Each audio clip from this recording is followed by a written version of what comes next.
말씀 마가복음 16장 우리 9절부터 20절까지 우리 건강하신 분들 자리에서 일어나셔서 하나님의 말씀 읽겠습니다.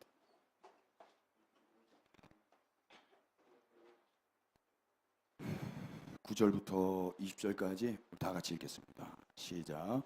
예수께서 안식 후 첫날 이른 아침에 살아계신 후 전에 7 귀신을 쫓아내어 주신 막달라 마리아에게 먼저 보이시니 마리아가 가서 예수와 함께하던 사람들이 슬퍼하며 울고 있는 중에 이 일을 알림에 그들은 예수께서 살아나셨다는 것과 마리아에게 보이셨다는 것을 듣고도 믿지 아니하니라. 그 후에 그들 중 2 사람이 걸어서 시골로 갈 때 예수께서 다른 모양으로 그들에게 나타나시니 2 사람이 가서 남은 제자들에게 알리었으되 역시 믿지 아니하니라. 그 후에 11 제자가 음식 먹을 때 예수께서 그들에게 나타나사 그들의 믿음 없는 것과 마음이 완악한 것을 꾸짖으시니 이는 자기가 살아난 것을 본 자들의 말을 믿지 아니함일러라. 또 이르시되 너희는 온 천하에 다니며 만민에게 복음을 전파하라. 믿고 세례를 받는 사람은 구원을 얻을 것이요 믿지 않는 사람은 정죄를 받으리라. 믿는 자들에게는 이런 표적이 따르리니 곧 그들이 내 이름으로 귀신을 쫓아내며 새 방언을 말하며 뱀을 집어올리며 무슨 독을 마실지라도 해를 받지 아니하며 병든 사람에게 손을 얹은즉 나으리라 하시더라. 주 예수께서 말씀을 마치신 후에 하늘로 올려지사 하나님 우편에 앉으시니라. 제자들이 나가 두루 전파할세 주께서 함께 역사하사 그 따르는 표적으로 말씀을 확실히 증언하시니라. 아멘. 자리에 앉겠습니다. 우리는 지난 시간 마가복음을 끝냈습니다. 그런데 오늘은 또다시 끝내는 시간인데요. 먼저 지난 시간 말씀을 좀 기억해 보시죠. 아리마대 요셉과 여인들을 우린 다시 생각해 봤죠. 그 사람들은 우리가 닮을 사람도 아니고 본받을 위인들도 아니었습니다. 그저 우리와 성정이 똑같은 연약한 인간에 불과했었죠. 먼저 아리마대 요셉은 어떤 남자였는지 한번 기억해 보실래요? 이 남자는 모든 것을 잃었던 남자죠. 모든 것을 잃었기 때문에 과감했습니다. 바라는 게 없으면 두려움도 없으니까요. 예수님의 죽음으로 자기가 기다렸던 그 하나님의 나라가 일장춘몽으로 끝나버렸기 때문에 요셉은 더 이상 소망도 없고 두려움도 없는 겁니다. 이 남자가 할 수 있는 일이라고는 그저 예수님, 자기 스승의 싸늘히 죽어버린 시체를 받아서 무덤에 안치하는 것밖에 없었습니다. 스승의 죽음으로 다 끝나버린 하나님 나라인데 이제 와서 뭐가 두려울 수 있겠습니까? 자기의 부, 자기 권세, 그의 모든 것을 동원해서 그 사람이 할 수 있는 것이라고는 그저 예수님 시체를 안치하는 것밖에 없었어요. 죽은 시체를 안치하는 거, 이게 무슨 미래가 있는 일이며 기대할 만한 일이겠습니까? 또 무슨 칭찬할 일이며 본받을 만한 일이겠습니까? 만약 아리마대 요셉이 오늘날의 설교를 듣는다면 기분이 어떨까요? 왜 나 가지고 그러세요? 그러지 않겠어요? 아니 이 대목에서 왜 날 조명하세요? 이러지 않겠냐 이 말이에요. 아무리 그가 한 일이 훌륭하다 해도 그는 그저 죽은 시체를 무덤에 안치하는 것밖에 할 게 없었어요. 시체를 받아온 요셉은 시장 가서 세마초 천을 사다가 예수님 몸을 잘 감쌌고 바위 쏘간에다가 잘 무덤 바위 안에 무덤에다가 잘 넣었죠. 그리고 자기 손으로 돌을 굴려서 무덤 문을 닫았어요. 그렇게 요셉에게 있어서 하나님의 나라는 문이 닫혀버린 겁니다. 스스로 닫아버린 문, 내가 닫았어요. 그럼 끝난 겁니다. 아무것도 기대할 게 없죠. 빌라도마저도 순순히 내어줄 만큼 예수님은 그만큼 가치 없을 시체가 되었고요. 예수님의 시체가 놓여있는 무덤 문은 자기 손으로 직접 닫아버렸어요. 이런 요셉을 우리가 본받자고요? 요셉은 칭찬받거나 본받을 자가 아닙니다. 그는 그저 스승을 잃은, 하나님 나라의 소망을 잃은 가여운 사람에 불과합니다. 지금 이 사람에게 필요한 건 우리의 존경이 아니라 스승의 부활이에요. 근데 잔인한 인간들은 2000년 넘게 이 남자의 용기를 본받아 보겠다고 달려들어요. 그것이 아리마대 요셉을 2번 죽이는 일이 될 수 있다는 걸 아는지 모르는지, 그렇게 아리마대 요셉에게 잔인했던 안식일이 지나갔습니다. 성경이 하고 싶은 이야기는 이 남자처럼 용기 있는 삶을 살아라가 아니라, 인간은 이렇게 죽음 앞에 철저히 무력하고 절망할 수밖에 없는 존재다 라는 걸 말씀하고 싶으신 거예요. 이 무력하고 우울한 남자, 다시 웃을 수 있을까요? 다시 하나님의 나라를 소망하며 기대할 수 있을까요? 이 사람에게는 그 근거가 없어요. 그러나 이 사람이 다시 웃고 다시 소망할 수 있다면 그 근거는 어디에서부터 와야 됩니까? 예수님으로부터 와야 돼요. 그래서 하나님이 예수님을 부활시키시는 거예요. 부활하신 예수님으로 인해서 이 절망 가운데 있었던 이 남자는 다시 소망을 품을 수 있게 되는 것입니다. 성경은 그걸 말하고 싶어요. 또 한 명의 사람이 있었는데 여자였습니다. 여자들의 특징은 뭐였어요? 이 여자들은 그저 멀리서 구경할 뿐이었죠. 아무리 갈릴리부터 예수님을 따라서 지금 예루살렘까지 왔다 하지만 그 이하도 그 이상도 아니었어요. 여자들은 딱 거기까지였습니다. 유대인들의 고함 지르며 욕하는 소리, 그리고 로마 군인들의 그 무시무시한 사람 죽이는 십자가 처형 앞에서 여자들이 할 수 있는 건 아무것도 없었어요. 철저히 무력하게 이 여자들은 그냥 구경만 했습니다. 구경. 그런 그녀들이 새벽에 분주하게 예수님의 무덤을 향해 달려갔죠. 이유가 뭐였어요? 부활하신 예수님을 맞이하러 간 게 아니었습니다. 이 여자들은 첫 매장 때 놓쳐버린 예수님께 향유를 바르기 위해서 간 거예요. 고인에 대한 예우 차원에서도 그렇고 부패한 냄새를 줄이기 위해서도 어쩔 수 없이 해야 됐던 일이었어요. 현재 자기들이 할 수 있는 일이라고는 이것밖에 없구나라고 그제서야 생각이 났을 수도 있고요. 그러나 이 일마저도 매우 무모한 일이라 그랬죠. 왜 그래요? 생각은 향유를 바르는 건데 정작 예수님이 계신 곳에 들어갈 수가 없어요. 큰 돌이 닫혀 버린 무덤이기 때문에. 당시 이 여자들을 도와줄 사람은 아무도 없었습니다.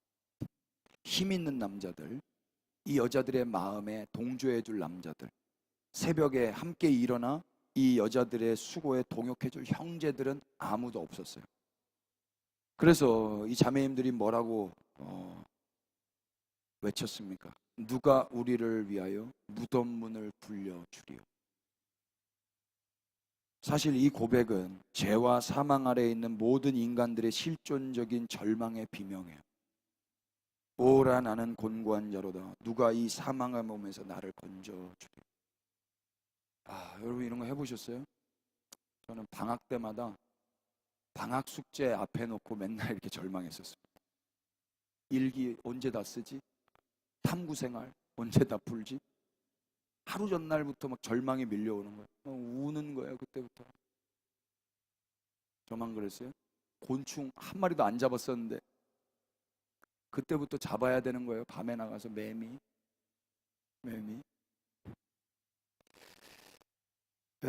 근데 요즘에도 여러분 혹시 이런 느낌 받으신 적 있으세요? 요즘에도? 나이가 들어도 나는 철저히 혼자네. 이 문제를 어떻게 해결하지? 그런 거 있죠? 없으세요? 없으시면은 축복이네요.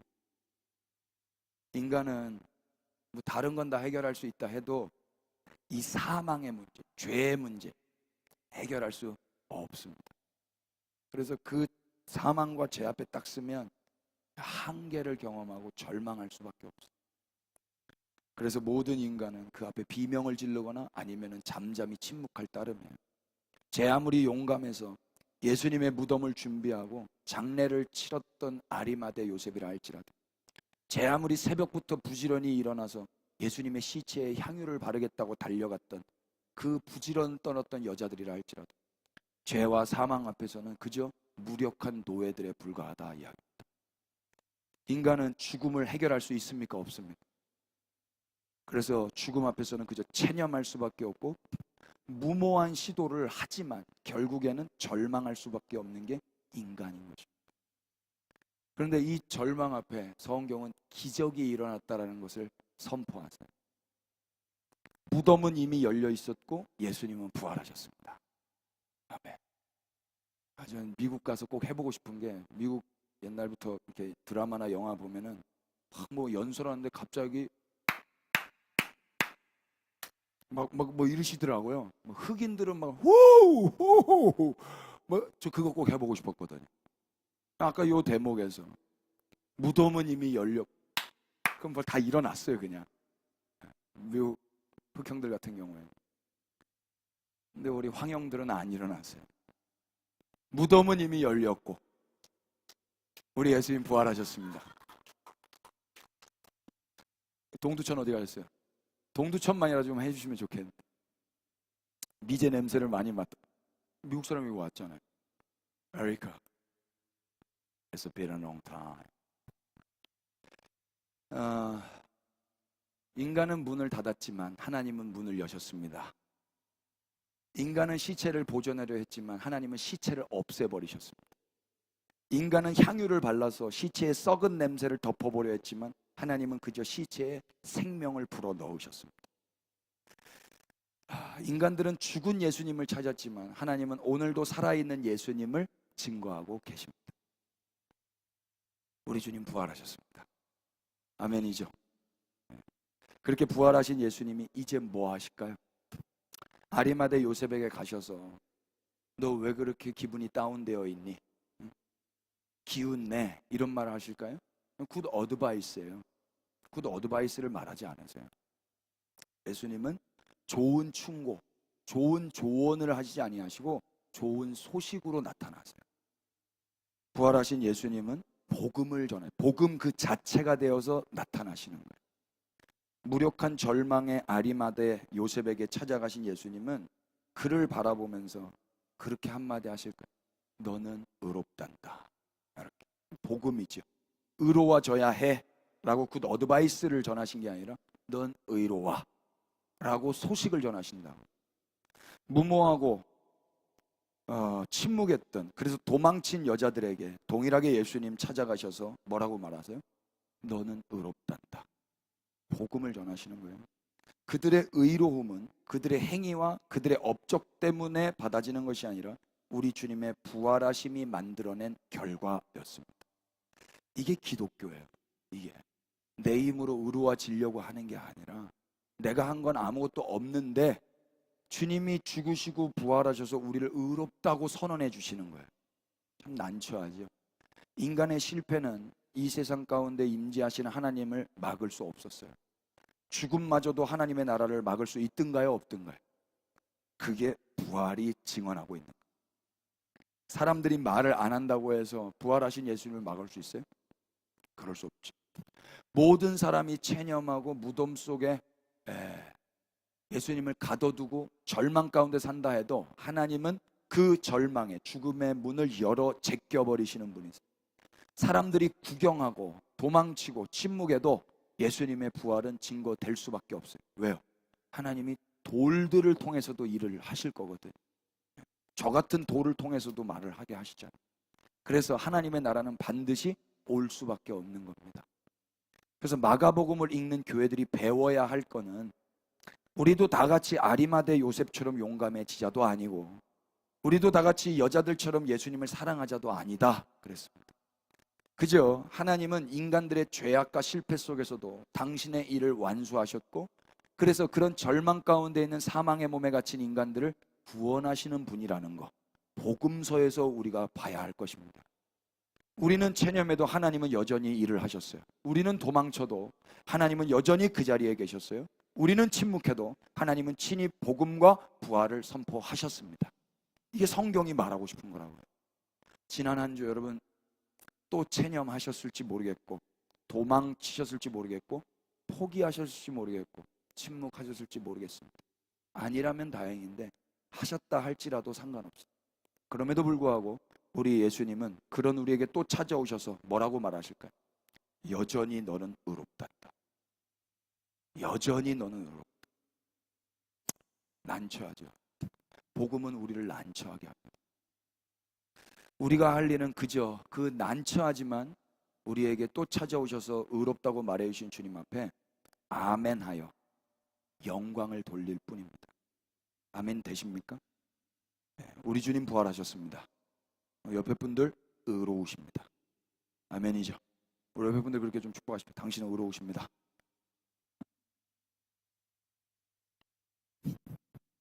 난처해 하면서 아멘 하셔야 돼요. 오늘 드디어 마가복음이 끝이 납니다. 총 44편의 마가복음 강해를 끝으로 또 하나의 챕터가 끝이 납니다. 또 하나의 챕터가. 어저께 새벽에 열왕기하 말씀을 들으면서 잤는데 왜 그런 거 봤더니 어떤 유튜브에서 이제 솔로몬의 1000번째 설교를 막 하시더라고요. 1000번째 나도 설교했는데 나는 그때 뭐라고 설교했지? 2021년도에 설교했었어요. 3년 전이에요. 기억나세요, 여러분? 이 자리에서 2021년 6월 달인가 설교했었는데 그게 다 재생 목록에 되어 있습니다. 그러면서 이 마가복음도 1년 뒤에, 2년 뒤에, 3년 뒤에 다시 내가 들어볼 날이 오겠네. 또 하나의 챕터가 이렇게 묶이네. 그런 생각하면서 너무 감사했어요. 2023년도 11월 5일부터 해서 2024년 오늘 9월 15일까지 총 44번의 메시지를 할 수 있도록 허락하신 하나님께 감사를 드립니다. 한 편 한 편 정리를 해서 재생 목록에 올려뒀습니다. 어저께 숫자 좀 달라진 거, 어저께 그 럼버링이 안 된 것들 다시 다 제가 수정을 해서 올려뒀습니다. 기회가 되면 메시지 부분만 편집을 해서 올려놓도록 하겠습니다. 필요하신 분들 참고하시면 되겠고요. 오늘 이제 대단원의 마지막으로 들어갑니다.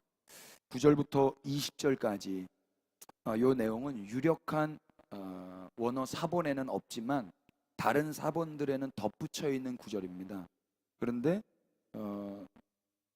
여기 9절부터 20절까지 외에 또 다른 사본에 있는 것도 사실 있어요.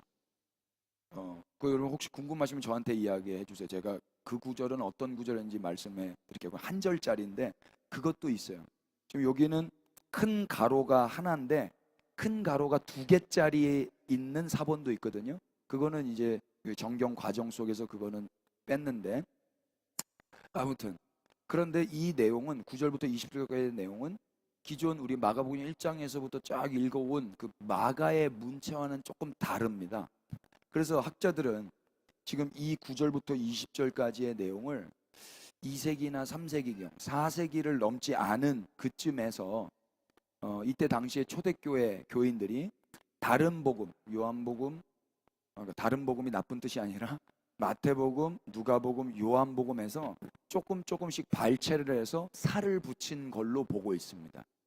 이유는 마가복음도 다른 복음서들에 상응하는 결말을 제공해야 했을 것으로 보고 이렇게 했을 거라고 추측하는 거예요.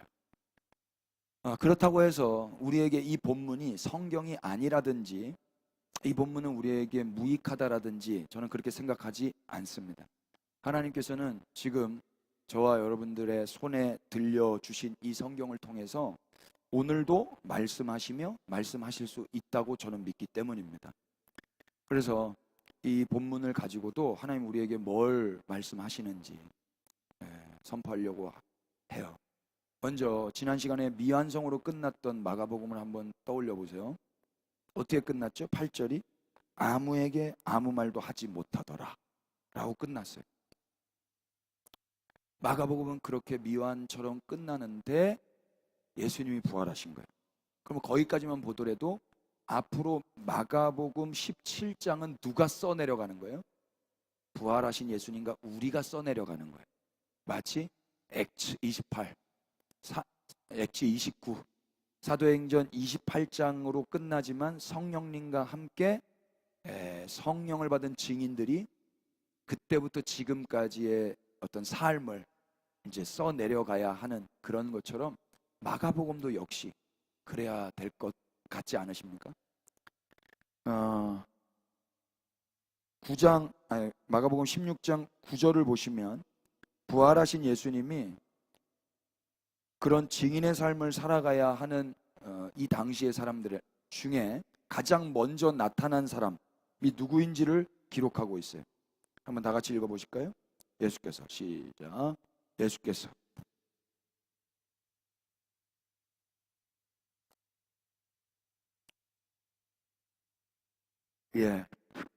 부활하신 예수님이 제일 먼저 나타난 인물이 누구라고 그래요?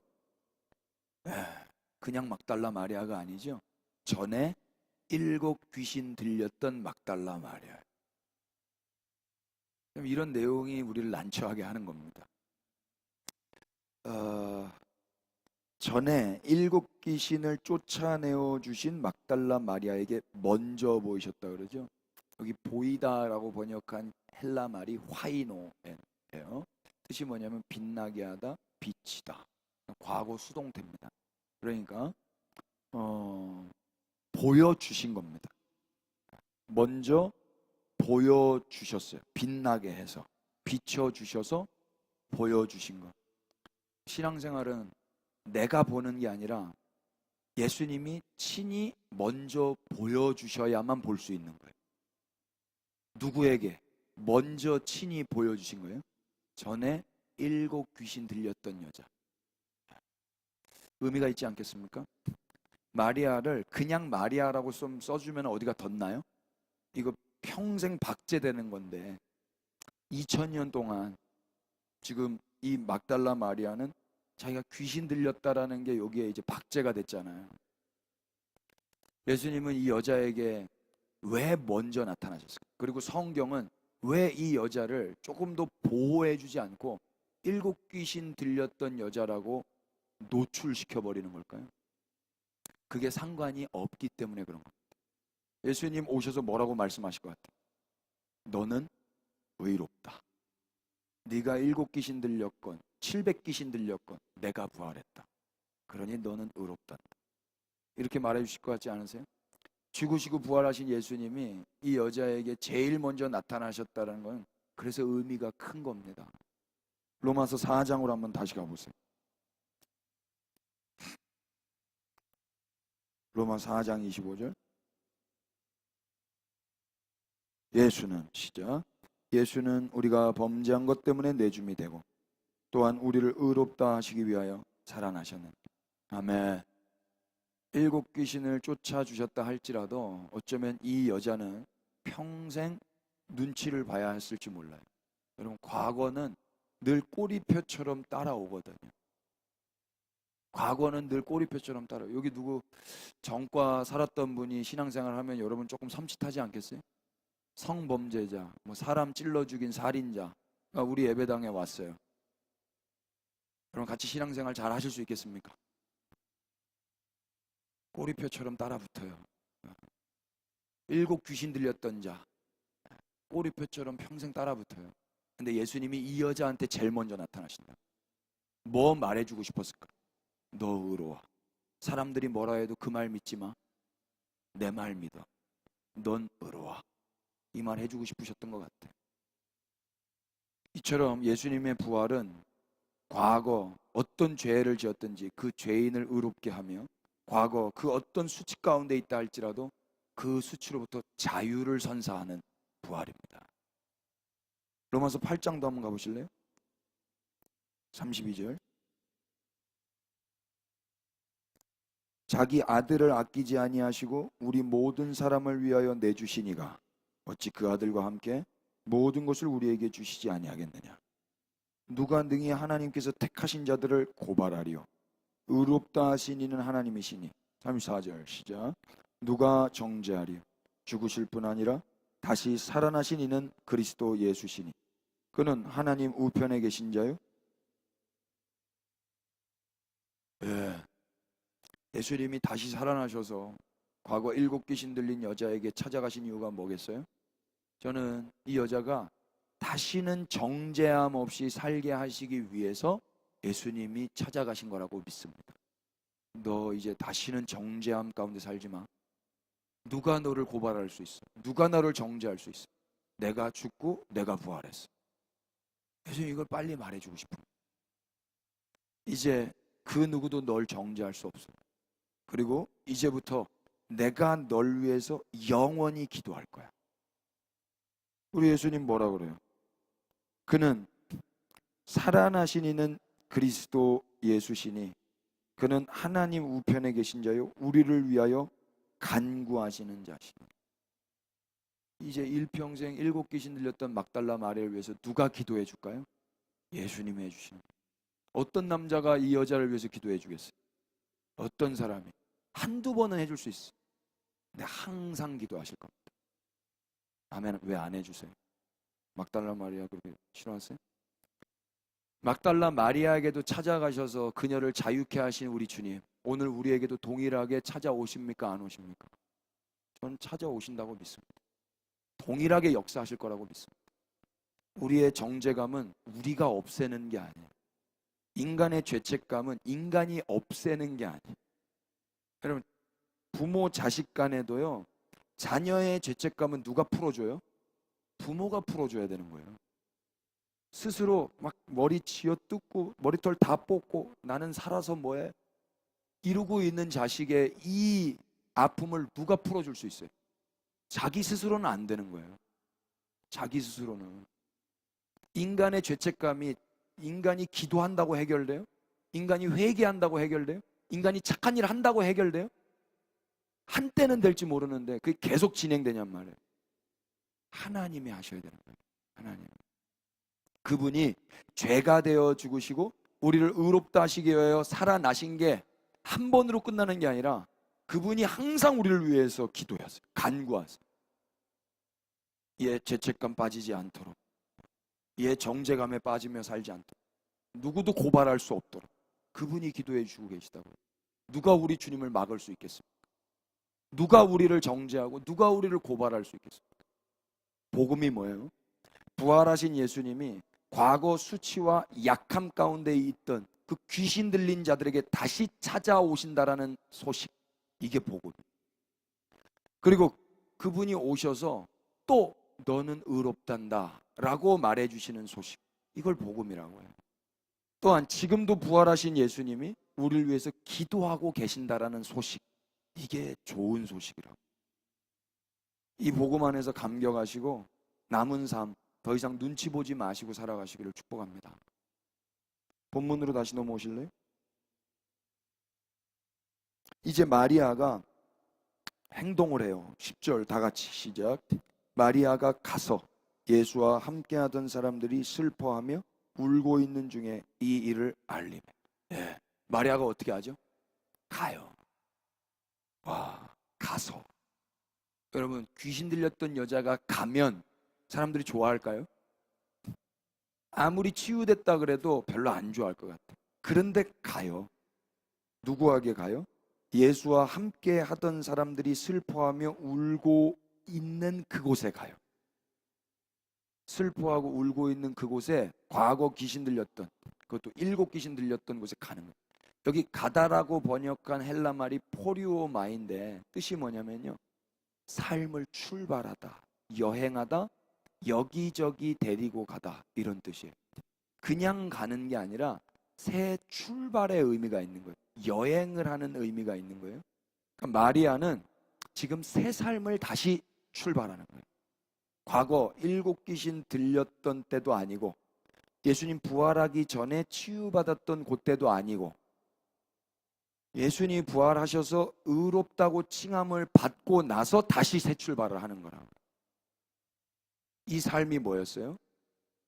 알리는 삶이었어요. 알리는 삶. 예수님의 부활을 알리는 삶이겠죠. 슬퍼하고 울고 있는 자들에게 예수님의 부활을 알리는 삶. 과거 귀신 들렸던 여자는 이 새로운 삶을 새롭게 출발하는 거예요. 이게 이 여자의 결단으로 시작된 출발입니까? 아니죠. 예수 그리스도의 부활의 열매인 것입니다. 그러니까 우리가 뭔가를 새롭게 출발한다는 건 예수님이 없는 사람은 결단하면 돼요. 야, 다시 일어나서 한번 해보자. 근데 우리 그리스도인들은요, 예수님의 부활의 소식을 듣고 내가 의롭다라는 그 난처한 소식을 듣고 지금도 날 위해서 기도하고 계시다라는 이 복된 소식을 듣고 새 출발할 수 있는 것입니다. 맞습니까? 그런데 결과는 어때요? 새 출발을 했는데 결과가 아름다운지 어쩐지 11절을 보실까요? 그들은 예수께서 살아나셨다라는 것과 결과가 어때요? 이 여자 말 믿어줘요, 안 믿어줘요? 듣고도 믿지 않아요. 좀 자연스러운 거예요.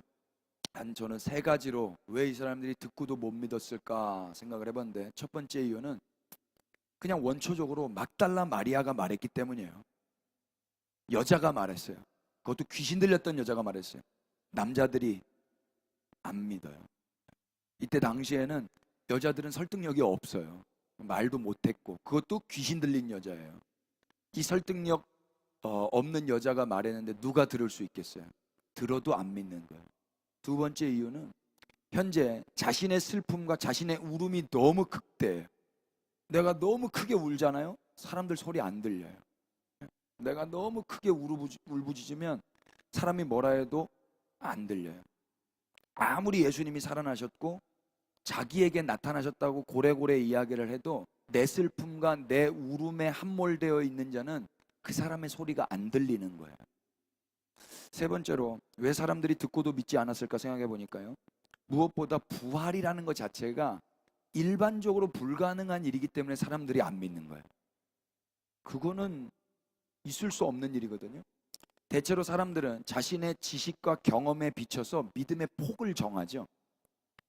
부활은 인생에서 한 번도 경험해 보지 않은 일이고 인생뿐만 아니라 역사 안에서 없었던 일이잖아요.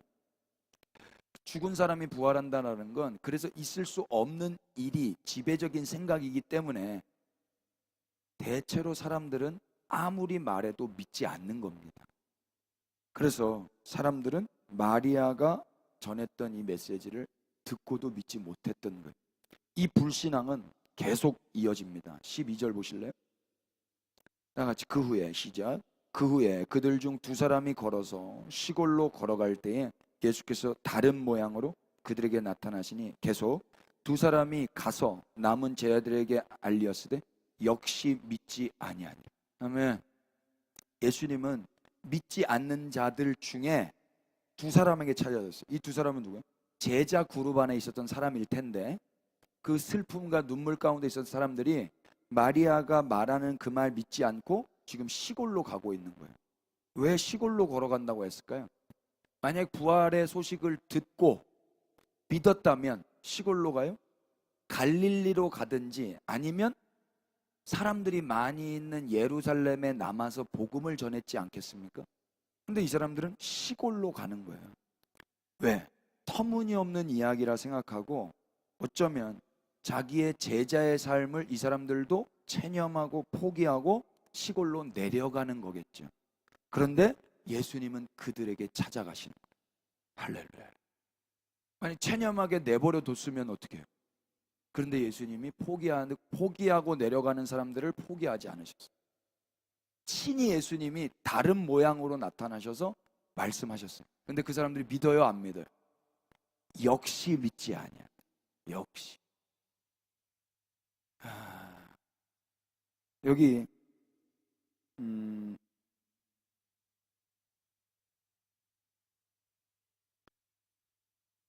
이 두 사람에게 예수님이 나타나셨는데 이 두 사람이 남은 제자들에게 알리러 갔어요. 남은 제자들에게 알리러 갔는데 그 남은 제자들이 역시 믿지 않은 거예요. 지금 이건 예수님을 만났잖아요. 이 두 사람은 예수님을 만나서 시골로 내려간 포기한 자인데 예수님이 포기한 자를 포기하지 않으셔서 이들은 예수님을 만났기 때문에 알고 이들도 13절에 남은 제자들에게 가서 예수님이 살아나셨어 라고 말을 한 거예요. 근데 남은 제자들 역시 믿지 않은 거예요. 여기 가서라고 번역한 헬라말 에펠코마에는 아까 가서랑은 다른 단어예요. 마리아가 가서와 여기 가서는 다른 단어인데, 이 단어는 다른 단어인데 뜻은 비슷해요. 출발하다라는 뜻이에요. 그러니까 이들 역시 새로운 길을 떠난 거예요. 시골이 아닌 복음을 전하는 길로 출발을 한 거죠. 이들의 새 출발 역시 마리아 때처럼 똑같이 이들의 결단의 결과가 아니라 예수님의 부활의 열매였죠. 사람을 새롭게 출발하는 능력은 예수님의 부활의 능력인 것입니다. 이 사람들 시골로 가던 길을 돌아서 다시 제자들이 있는 곳으로 새 출발을 하잖아요. 그러면 우리 주님 부활하셨습니다. 그렇다면 우리에게도 이 부활의 능력이 나타나야 할 것입니다. 새 출발할 수 있다 없다? 있다. 새 출발할 수 있어요. 그런데 동일하게 사람들은 믿어요, 안 믿어요? 안 믿었죠. 역시 믿지 아니라. 여기 우리말 역시라고 번역한 헬라말이 우대인데요, 그러나라는 뜻이에요. 말했는데 이 사람들이 뭐 보통 말했겠어요? 대충 말했겠어요? 자기들이 예수님을 만났다고요. 얼마나 침을 튀어가면서 말했겠어요? 그러나 믿지 않는 거예요. 그러나 이 믿지 않았던 사람들이 누군지 아세요? 14절 보십시다. 다 같이 그 후에 시작. 그 후에 11 제자가 음식 먹을 때에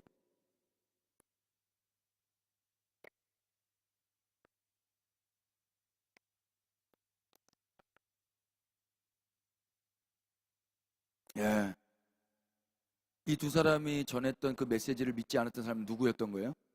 11 제자예요. 예수님께 선택받았던 11 제자들. 예수님이 참 좋으신 분인 게요, 예수님이 또 나타나시죠. 그들에게 나타나서 그들의 믿음 없는 것과 마음이 완악한 것을 꾸짖으세요. 꾸짖고 제자들 버리세요, 안 버리세요? 안 버리세요. 꾸짖는 이유는 뭐라 그래요? 자기가 살아난 것을 본 자들의 말을 믿지 않았기 때문에. 너 왜 막달라 마리아 말 안 믿어? 너 왜 저 시골로 내려갔던 두 제자의 말 안 믿어? 그걸 꾸짖으시는 거예요. 직접 나타나시는 거예요. 직접 나타나셔서 꾸짖고 포기하지 않으신 이유가 뭘까요? 마가복음 3장으로 가셔서 한번 힌트를 얻어보십시다. 이 제자들은 어떤 제자들이죠? 13절입니다. 다 같이 또 산에 오르사 시작. 또 산에 오르사 자기가 원하는 자들을 부르시니 나오지. 아멘. 이때 제자들이 이제 선발되는 겁니다. 이 제자들은 어떤 제자들이었어요? 예수님이 원하는 자들이었습니다. 예수님 처음부터 원하셨어요? 이들이 잘못했다 그래서 예수님 버리셔야 안 버리세요? 이들이 안 믿는다 그래서 버리세요, 안 버리세요? 안 버리세요. 이게 얼마나 은혜인지 몰라요. 모든 인간 관계는요, 한쪽에서 소원하잖아요. 그러면은 자연스럽게 멀어지게 되어 있어요. 자연스럽게. 근데 끝까지 한쪽에서 놓지 않으면 그래도 관계가 유지돼요. 그래도 관계가. 그런데 그럴 사람 많지 않아요. 야, 내가 너밖에 없냐? 여자는 많고 세상은 넓은데 안 만나면 그만이잖아요. 남자가 너밖에 없냐? 안 만나면 내가 뭐 저 자세로 계속 나갈 필요가 뭐가 있어. 그런데 예수님은요, 뭐가 아쉬워서 이 사람들을 그렇게 끝까지 붙잡고 계시는 거예요? 하나님, 우리 주님 신실하시기 때문입니다. 처음에 당신이 원하셔서 선발하신 분들, 그분들 상태가 어떻게 망가지던 건 간에 예수님 끝까지 포기하지 않으십니다. 끝까지 제자로 붙들고 가시는. 성경에 이런 기록이 있다는 게 얼마나 위로가 되고 안심이 돼요. 여러분, 우리 주님 우리를 포기하지 않으실 겁니다. 아멘이죠? 네. 처음부터 이 사람들은요, 예수님이 원하셔서 선택된 제자들이었어요. 애초부터 예수님은 그들의 상태와 상관없이 예수님 측에서 원함으로 그들을 부른 거예요. 당신이 친히 원하셔서 부르신 당신의 제자들, 그 제자들의 상태가 어떻건 예수님은 그들을 꾸짖을지언정 버리시지는 않는 거예요. 그리고 또 뭐 하셨어요? 사명을 주. 그 사명이 뭐예요? 마가복음 16장 본문으로 다녀보세요. 그 유명한 15절입니다. 또 이르시되, 시작. 또 이르시되 너희는 온 천하에 다니며 만민에게 복음을 줘. 와, 이 대사명을 누구에게 준 거예요? 믿지도 않는 자들에게 준 거예요. 예수님의 부활을 한 번, 두 번 들어도 못 믿는 자들에게 허락하신 거라고요. 이게 바로 우리 주님이에요. 참 놀랍지 않습니까? 잘 믿고 전과도 없고 쉽게 체념하거나 낙심도 안 하는 사람들에게 찾아가셔서 당신의 일을 맡기시면 참 좋을 것 같은데, 예수님은 굳이 귀신 들렸던 여자에게 찾아가시고 체념하고 시골로 내려가는 제자들에게 찾아가시고 또 아무리 말을 해도 믿지 않는 제자들에게 나타나셔서 대사명, 복음을 전하라고 하시는 거예요. 이유가 뭘까요? 복음을 전한다라는 건 인간의 자격이나 인간의 능력에 있지 않기 때문에 그런 것 같습니다. 복음 그 자체의 능력이 있는 것이지 복음을 전하는 자에게는 능력이 없습니다. 여기 보세요. 이 사람들이 복음을 전하는 거예요. 믿지 않았던 자들. 고린도전서로 가보실까요? 1장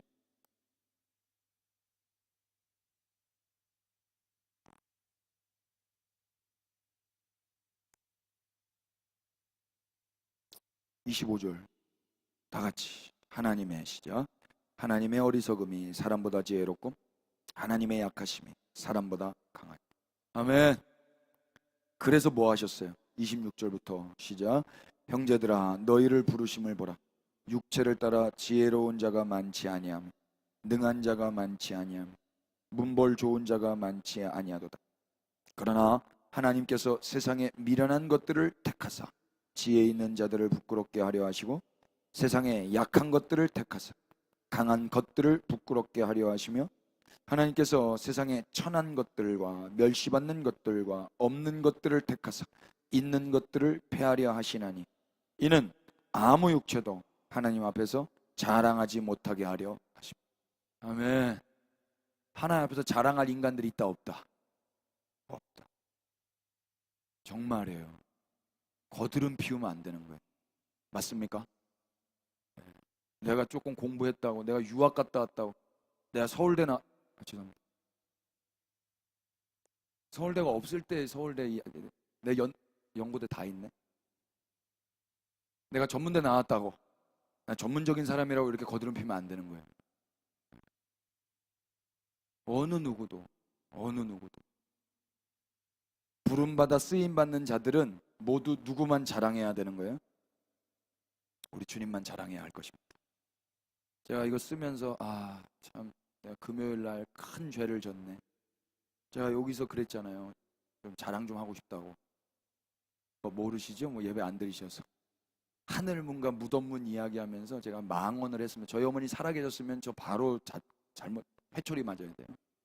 너는 하나님의 영광을 도둑질했다. 그러면서 막 그 음성이 막 들렸어요. 우리가 이 이야기에서 공통적으로 발견하는 게 있는데 그게 뭡니까? 공통적으로 사람들은 믿었다 안 믿었다? 안 믿었다. 그러나 예수님은 포기하지 않는다. 포기하지 않았다. 마가복음은 그런 면에서 한결같이 인간의 연약함 속에서도 하나님의 능력이 하나님의 뜻을 이루어 가심을 보여주고 있는 거라고 저는 보여줬고, 그래서 이 9절부터 20절까지의 문체가 마가와는 조금 다르나 하나님의 성품과는 결을 같이 하고 있다 라고 저는 여겨졌어요. 믿음 없는 제자들, 이 쉽게 포기하고 낙심하는 제자들, 이 7 귀신 들렸던 마리아, 이제 이들이 할 일은 무엇이었습니까? 15절부터 그 내용이 있는데 복음을 온 천하에 다니며 만민에게 전파하는 거예요. 그리고 16절, 믿고 세례를 받는 사람은 구원을 얻을 것이요 믿지 않는 사람은 정죄를 받을 것이다 그러고 있죠. 여러분 이 말 좀 무시무시하지 않습니까? 이제 이들이 해야 될 일은 복음을 온 천하에 다니면서 만민에게 전해야 돼요. 그리고 믿게 하고 세례 주고 구원을 얻게 해야 돼요. 만약 믿지 않으면 어떻게 된다 그래요? 정죄받는다. 지금까지 하나님께서 믿지 않는 자들을 어떻게 하셨는지 우리가 보았다면 우리가 이 말씀을 어떻게 이해해야 될까요? 믿지 않는 자들에게 너 안 믿으면 정죄받아, 성경에 이렇게 나와 있어, 이렇게 말할 수 있을까요? 여지껏 마리아, 제자들, 시골 가는 제자들 다 안 믿었는데 지금 앞으로도 이 사람들이 믿지 않는 자에게 증거해야 돼요. 그들이 안 믿어요. 그러면 너는 정죄받고 끝났어, 이렇게 말할 수 있을까요? 자기도 안 믿었는데 지금 이 사명을 받고 있는 거잖아요. 그러니까 이 말씀을 그렇게 해석하면 안 될 겁니다. 믿지 않는 자들에게 어떻게든 하나님께서, 성령께서, 예수님께서 또 찾아가셔서 그들을 반드시 믿게 하지 않겠습니까? 꾸짖기는 하겠지만 반드시 또 믿을 수 있도록 나타내 보이지 않겠냔 말이에요. 그래서 우리 역시도 이런 말씀을 볼 때 저 사람 안 믿네, 저 사람은 저러네, 저 사람은 끝, 이렇게 단정 지을 수 없다 이야기예요. 우리는 그저 뭐 하는 거예요? 복음을 전하는 거예요. 그리고 하나님께서 하나님의 타이밍에 저 사람을 믿게 하실 걸 기도하고 기다리는 거죠. 그래서 저는 16절 말씀이 믿지 않는 사람을 정죄하거나 겁을 주려고 주신 말씀이 아니라 하나님께서 반드시 온 천하 만민이 정죄받지 않게 하실 것임을 바라보라고 주신 말씀이라고 믿어졌어요. 봐봐, 이 사람들 다 안 믿었는데 내가 끝까지 포기하지 않고 나타나서 제자 되게 했지. 이제 너도 네가 하는 말 안 믿는 곳으로 가서 복음 전하는 거야. 그때 그 사람이랑 싸우는 거 아니야. 그 사람 정죄하고 손가락질로 포기하는 거 아니야. 네가 나처럼 하는 거야. 이런 마음으로 복음 전해야 되지 않겠어요? 여지껏 누가 믿었어요? 과연 어느 누가 자신의 어떠함으로 제자가 되었고, 자신의 어떠함으로 의롭게 되었고, 자신의 어떠함으로 누가 복음 증거자가 될 수 있어요? 다 불신자였어요. 다 불신자였어요. 그런데 지금 제자가 된 거고 복음 증거자가 된 거예요. 이걸 은혜라고 하는 거예요. 예수 그리스도의 부활의 능력이 복음 전도자를 창조한 거란 말이에요. 그러니 인간들이 할 일은 뭐예요? 그저 전하는 거예요. 로마서 3장으로 가보세요.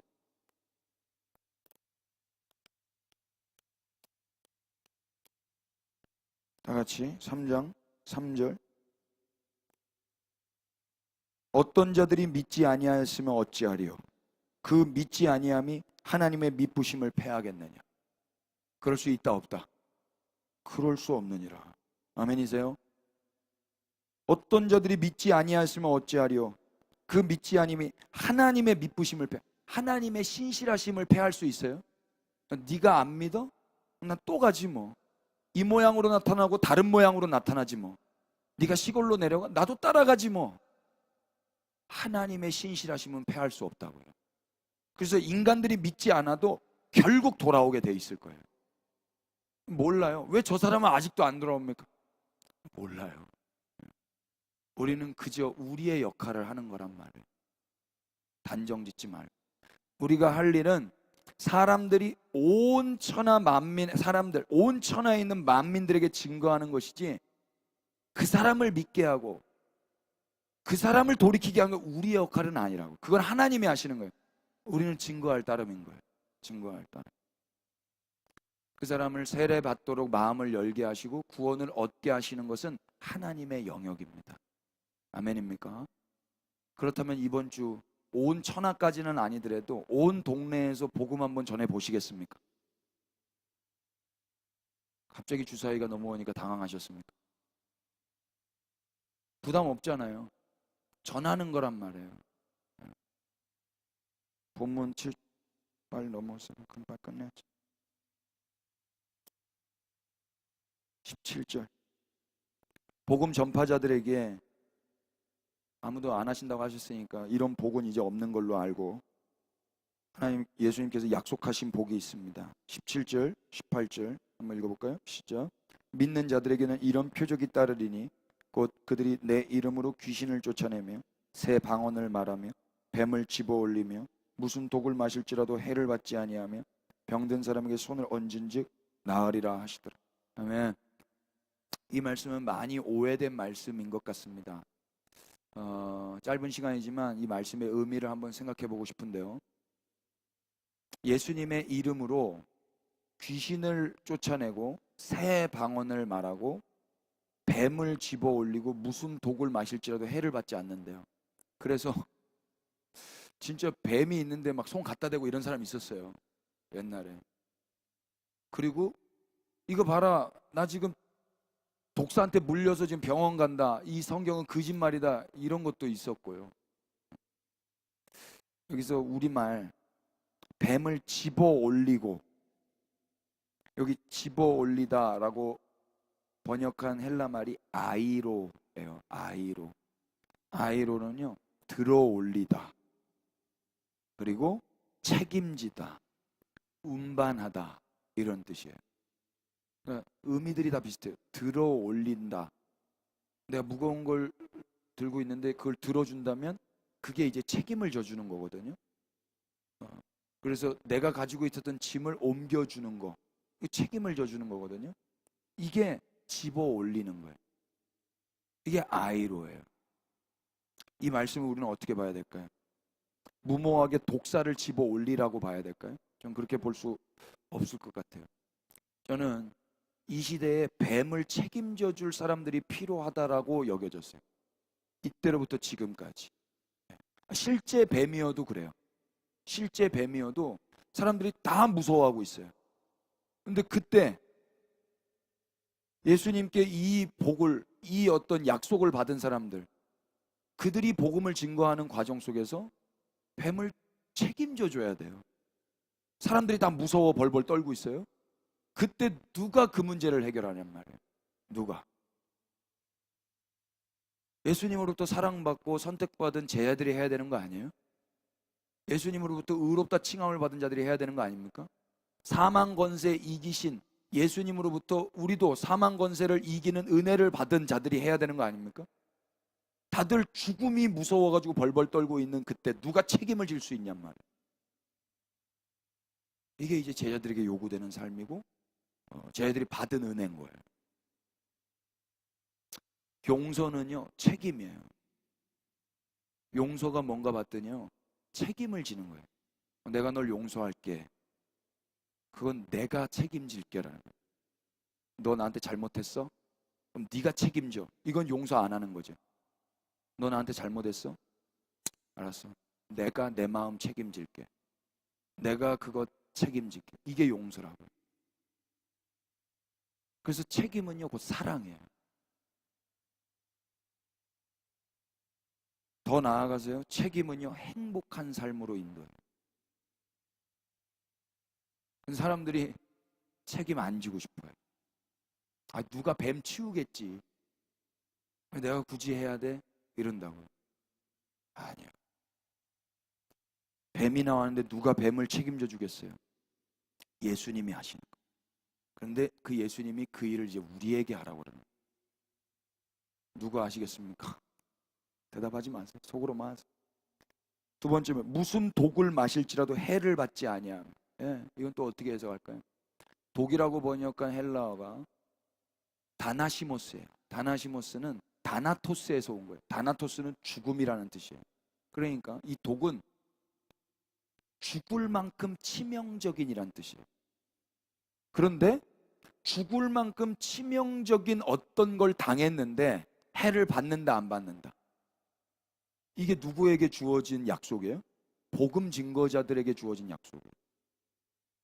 그게 어떻게 이렇게 우리는 이제 믿을 수 있어요? 예수님이 죽을 만큼이 아니라 죽으셨죠. 근데 해를 받았는데 보란듯이 살아나셨단 말이에요. 그걸 봤잖아요. 그러니까 치명적인 독 가운데 있는 삶을 산다 할지라도 이제 그 삶에 뛰어들 수 있는 자들은 복음 증거자들밖에 없는 거예요. 맞습니까? 이제 부활하신 예수님으로 인해서 의롭게 된 자들은 더 이상 해를 받지 않는 거예요. 그러니 이제 어떻게 사는 거예요? 뱀 좀 책임져 줘야죠.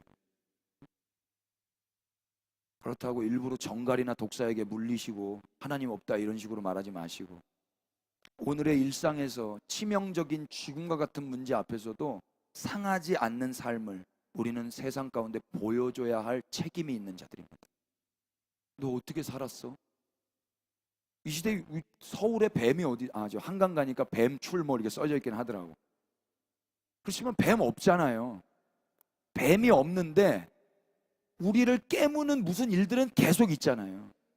죽음으로 위협하는 일들 계속 있지 않습니까? 그거 누군가는 책임져 줘야 되지 않습니까? 가정 안에서 누군가는 책임을 져야 되잖아요.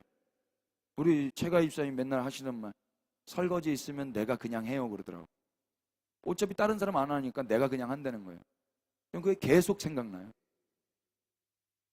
제가 하는 거예요, 제가. 어차피 여러분들 안 하시는 거 제가 해야죠. 누가 하겠어요? 여기서 문제 일으키면은 누가 책임져야 돼요? 감사합니다. 여러분들이 책임 함께 지셔주고. 대한민국의 문제 일어나면 누가 책임져야 돼요? 대통령이 져야 돼요? 그리스도인들이 지는 거예요. 온 세상에 문제 일어나면 누가 책임져야 돼요? 그리스도인들이 지는 겁니다. 주님이 그러실 거예요. 야, 이 문제 너 왜 이렇게 모른 척하고 살았어? 거룩한 오지랖들 되시기를 축복합니다. 기독교 신앙은 나의 신앙을 증명하기 위해서 뱀을 잡거나 독을 마시는 게 아니에요. 저는 예전에 이 말씀 진짜로 문자 그대로 믿어가지고 독 마시려고 그랬어요. 예수님이 믿어지고 싶어서. 안 믿어지니까. 그런데 겁이 나서 못하겠더라고요. 겁이 나서. 그러니까 이 말씀을 내 믿음을 위해서 사용하는 게 아니라고요. 뱀을 왜 잡아야 되는 거예요? 저 사람들 무섭지 않기 위해서 잡아야죠. 그 독, 다른 사람들이 먹지 않도록 내가 마시는 거라고요. 그 치명적인 일을.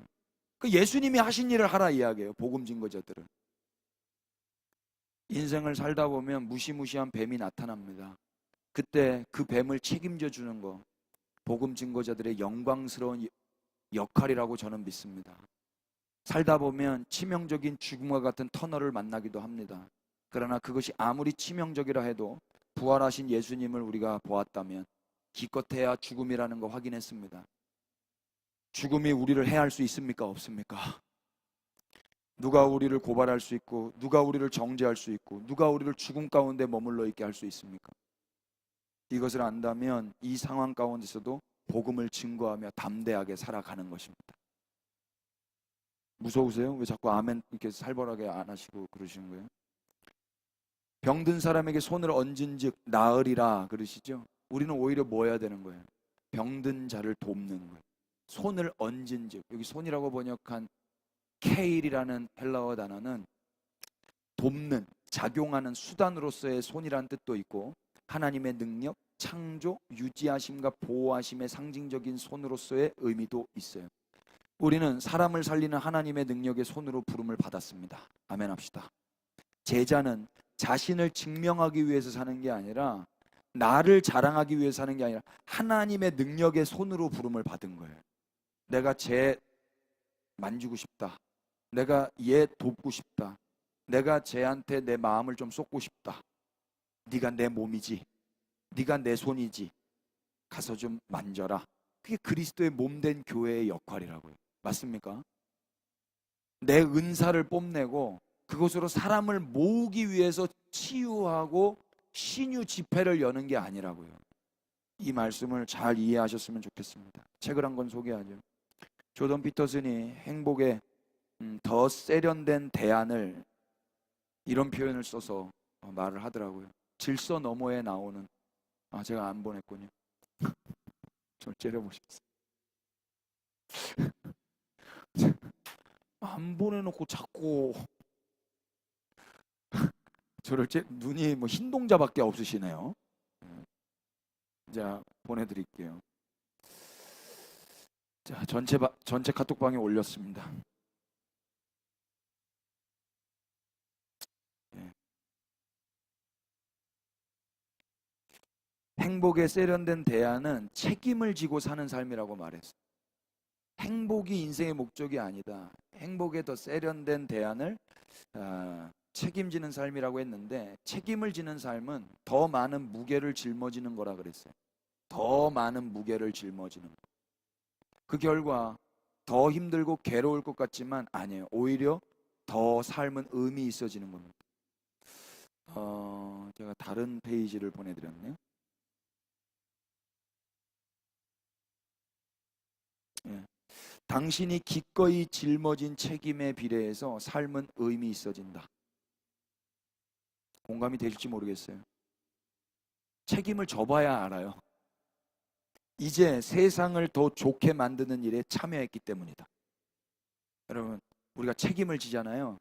그러면 왜 의미 있어지냐면 그만큼 세상은 더 좋아졌어요. 내가 책임진 만큼. 당신은 불필요한 고통을 최소화하고 있다. 주변 사람들에게 말과 행동으로 용기를 주고 있다. 당신과 다른 사람의 마음에서 증오를 몰아내고 있다. 그러니까 내가 책임졌기 때문에 그런 거예요. 예를 들어서 한 벽돌공이 벽돌을 하나씩 쌓아 올리는 이 지루한 일이 무슨 의미가 있느냐고 묻는 상황을 생각해보자. 그 벽돌공은 단지 벽돌을 쌓는 게 아니다. 벽돌이 쌓이면 벽이 되고 벽은 건물의 일부분이 된다. 자기가 책임을 지고 있는데 이 책임을 지고 짓다 보면 결국 벽이 되고 건물이 되는데 이 건물이 뒷구절 보면 예배당일 수도 있다. 이 사람은 예배를 하고 있었던 거예요. 책임지는 게 예배하는 걸 수 있어요. 이제 부활하신 예수님을 만난 사람들은 복음을 증거하는 게 입만 나불거리는 게 아니라고요. 책임을 지는 거예요. 책임 있는 사람. 예수님은 이 책임 있는 의미 있는 삶으로 당신의 제자들을 초대하고 계시는 거예요. 그래서 거짓말처럼 이분들이 한 벽돌 한 벽돌 한 벽돌 쌓으신 거예요. 그리고 2000년이 온 거예요. 제가 지난주 연대 가기 전에 다시 한 번 더 그 에비슨 선교사님을 공부하고 갔는데요. 33이에요. 33세 캐나다의 주치의로 있다가 조선이라는 땅에 의료 선교를 한번 가보실래요? 네 하고 온 거예요. 네 하고 와서 봤더니 콜레라가 한창이에요. 근데 콜레라가 한창인데 이 조선 사람들은 그 콜레라가 뭐에서부터 왔냐면 쥐 귀신으로부터 온 거예요. 쥐 귀신. 그래서 쥐 귀신을 몰아내기 위해서 사람들이 뭐 했는 줄 아세요? 고양이 부적을 붙인 거예요. 집들마다 고양이를 그려가지고 또 그림 부적 해가지고 다 붙여놓은 거예요. 에비슨 선교사님이 보니까 막 눈이 띄세요. 손 씻으세요. 위생이 안 되니까 그렇게 된 거거든요. 그리고 6년 동안 자기가 치료했어요. 돈이 없는 사람도 치료한다. 통역 없이 내가 조선말 배워가지고 환자 진료한다. 최대한 다 깨끗하게 위생해가지고 최대한 환자 많이 받게 한다. 6년 동안 하고 안식년 7년째 미국 뉴욕으로 가셨습니다. 그래서 그 카네기홀에서 5,000명 앞에서 연설하셨습니다. 내가 조선 갔다 왔더니 이럽디다. 세상에 이런 나라가 있습디다. 돈 좀 주세요. 그때 한 사람이 찾아왔습니다. 그리고 한 달 뒤에 입금했습니다. 1만 불을 입금했습니다. 지금 경제학자들이 그때 당시에 1만 불을 계산하면 1,000억이랍니다. 안 놀래? 1,000억에서 1,500억이래요. 1,000만 원 헌금 해보셨어요, 여러분? 1,000원은 해보셨죠? 1,000억. 1,000억. 5,000명이 한 게 아니라 한 명이 한 거예요. 5,000명 앞에서 했는데 그 한 명, 그 사람의 이름이 뭐예요? 세브란스예요. 눈물 나요, 눈물. 그 사람 조선에 왜 한 거예요? 그 사람이 뱀을 집어준 거예요. 그 사람이 책임져 준 거예요. 그 사람이 대가를 지불하고 독을 마셔준 거예요. 예, 하나님의 사람이었습니다. 우리가 뭐 했어요? 세브란스 병원 가서 뭐 했냐고 우리가. 그게 130년 전 이야기. 우리나라 아무것도 없었다. 아카라카치, 아카라카추, 아카라카치, 치초초초. 연세대학교 만세. 숙연해지. 예수님은 책임 있는 의미 있는 삶으로 당신의 제자를 초대하고 계신데 우리도 초대하시고 계셔요. 우리가 언제까지 살지 모르지만 각자 주신 은사대로 책임지면서 사는 것입니다. 잘 살아가십시다. 끝으로 19절에 20절에 예수님 승천하십니다. 한번 읽어볼까요? 주 예수께서 시작. 주 예수께서 말씀을 마치신 후에 하늘로 올려지사 하나님 우편에 앉으시니 제자들이 나가 두루 전파할세 주께서 함께 역사하사 그 따르는 표적으로 말씀을 확실히 예수님 승천하세요. 그리고 제자들은 어떻게 해요? 두루 나가세요. 제자들도 나갔어요. 두루. 판타쿠라는 단어인데 세계적으로라는 뜻이에요. 도처에라는 뜻입니다. 그러니까 제자들이 어디든 거침없이 나가는 거예요. 이제 놀랍게도 우편에 앉으신 주님은 사실 어디 계셔요?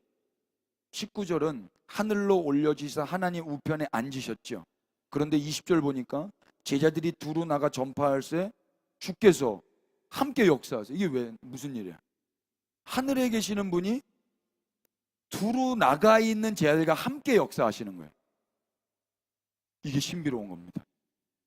그럼 예수님 만나고 싶죠? 그럼 어떻게 하면 돼요? 두루 나가시면 돼요. 두루 나가서 복음을 전파하시면 거기에 예수님 함께 역사하심을 경험하게 되실 겁니다. 예수님 없네 골방에서 질질 짜면서 그러지 마시고 나가서 해보시는 거예요. 뱀을 집어보시는 거예요. 책임을 져보는 거예요. 거기에 함께 역사하시는 주님을 만나게 될 거예요.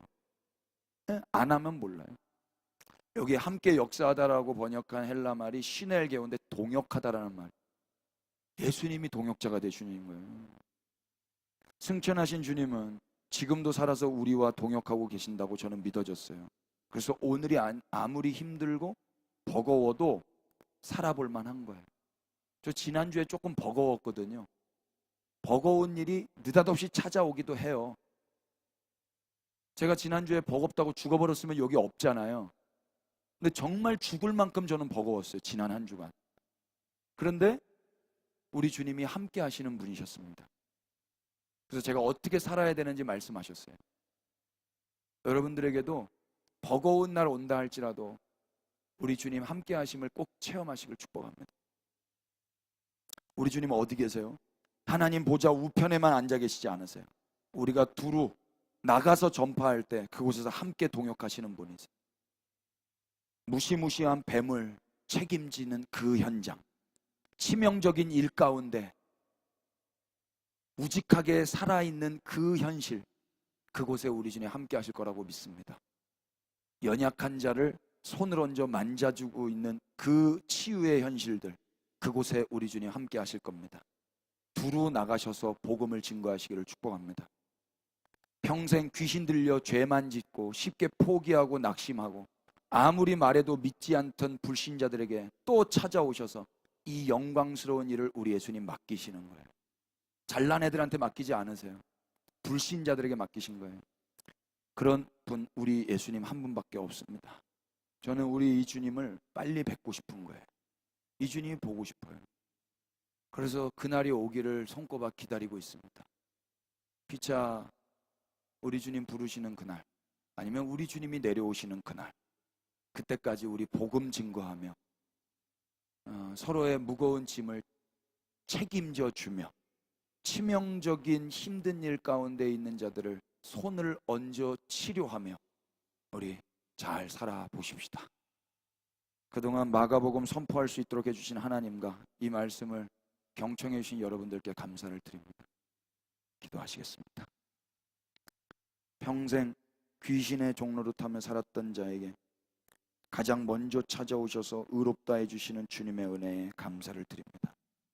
쉽게 체념하고 낙심하고 포기한 자에게 또 찾아오셔서 사명을 주신 주님께 감사를 드립니다. 도무지 믿지 못하는 완악한 자에게 또 찾아오셔서 영광스러운 복음을 증거하게 하시고 친히 표적까지 약속하시는 주님께 모든 찬양과 영광을 올려드립니다. 바라옵기는 누군가의 치명적인 공포와 치명적인 문제를 책임져 주며 약한 자를 돕고 살리는 일을 하며 살아가게 하여 주시옵소서. 그렇게 일생 복음을 증거하며 우리와 동역하고 계시는 주님을 체험하는 당신의 제자로 살아가게 하옵소서. 부활하셔서 우리를 의롭다 하시며 지금도 우리와 함께 하시고 우리를 위해 간구하고 계시는 예수 그리스도의 이름 받들어 기도 올렸습니다. 아멘.